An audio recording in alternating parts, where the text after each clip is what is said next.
こんにちは、東京ベジライフのなつきです。今日は今年2020年の私のバレットジャーナルのセットアップをシェアしていきます。バレットジャーナルは2018年にライダー・キャロルさんが出版した本がきっかけで、インスタや YouTube で爆発的に広まった箇条書きスタイルの手帳メソッドです。日本だといろいろな種類の手帳が販売されていますが、バレットジャーナルは基本的な整理メソッド、システムをベースに自分だけの手帳を作り上げていくものです。詳しいメソッドについては概要欄のリンクにあるキャロルさんの本を買って読んでいただきたいのですが、大まかに言うと、日々のトゥードゥやることや長期的なプロジェクトなどのもっと先に起こること、そして日々の気づきや感情などといった日記的要素を分かりやすく整理する手帳メソッドです。私の場合、日々のトゥードゥやプロジェクトを複数の携帯のアプリや手帳で管理していたので、それらを一覧にしてパッと見やすく整理したかったのと、ひらめきやその時の感情を書き留める一つの場所が欲しかったので、今年からバレットジャーナルを試してみることにしました。今日はそのセットアップをシェアしていきます。バレットジャーナルは一つのメソッドで、それをどう取り入れてどんな手帳にしていくかは人それぞれなので、私のセットアップが皆さんに当てはまるとは限りませんが、何か参考になれば嬉しいです。ノートはモレスキーのクラシックドット方眼を使います。まずは表紙から。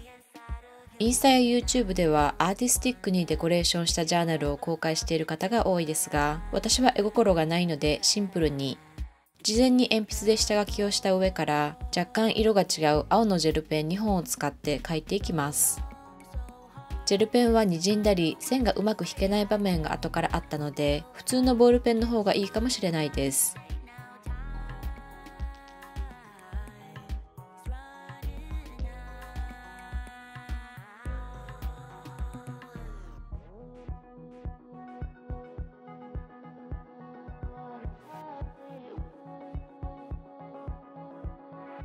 次の2ページは今年の抱負と目標を書きます。前回の動画でシェアした通り、抱負は決めていますが、目標は1年を通して書き足していくイメージです。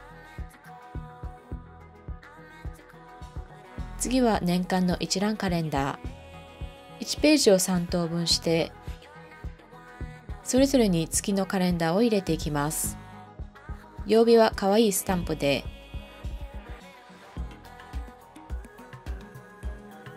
カレンダーの下には誕生日や記念日、旅行、イベントなどを書き込む一覧表を作ります。数字を書いていると順番に書いているのになぜか書き間違えることがあるので、修正テープを用意しておくといいですね。他の月も同じように作ったら、現時点で分かっているイベントを書き込みます。ここから各月のページになります。まずは今月1月から、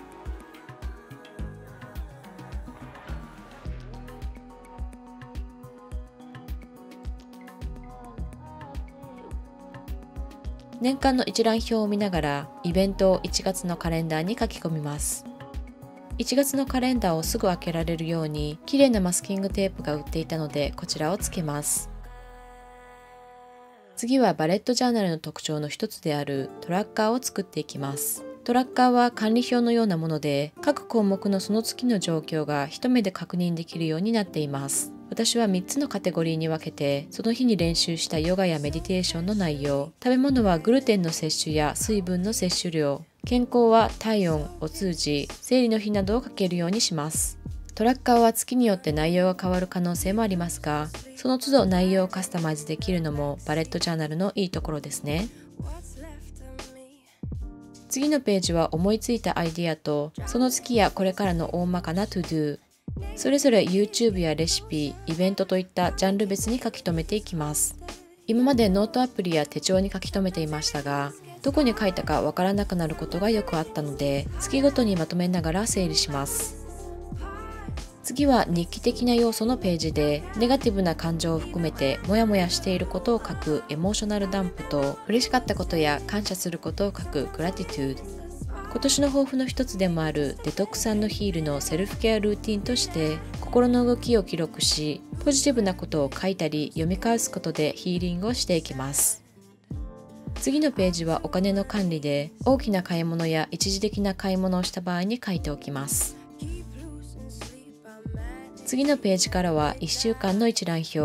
To-Do を管理したり、スケジュールを管理するページになります。バレットジャーナルでは箇条書きにするときに最初にシンボルを決めておき、それに沿ってアイデアの整理や具体的なタスクの管理をしていきます。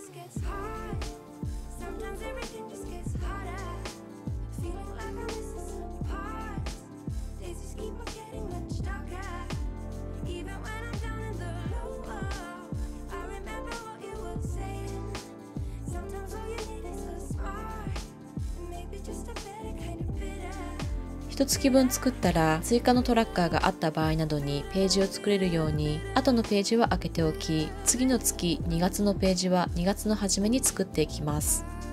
いかがだったでしょうか。今日は今年2020年の私のバレットジャーナルのセットアップをシェアしました。私のジャーナルはとてもシンプルですが、インスタグラムや YouTube でとてもアーティスティックなジャーナルを作っている方がたくさんいらっしゃいますので、ご興味があれば見てみてください。普段手帳を使っていなくて今年から手帳を使ってみようかなと思っている方など参考になれば嬉しいです。それでは See you next time!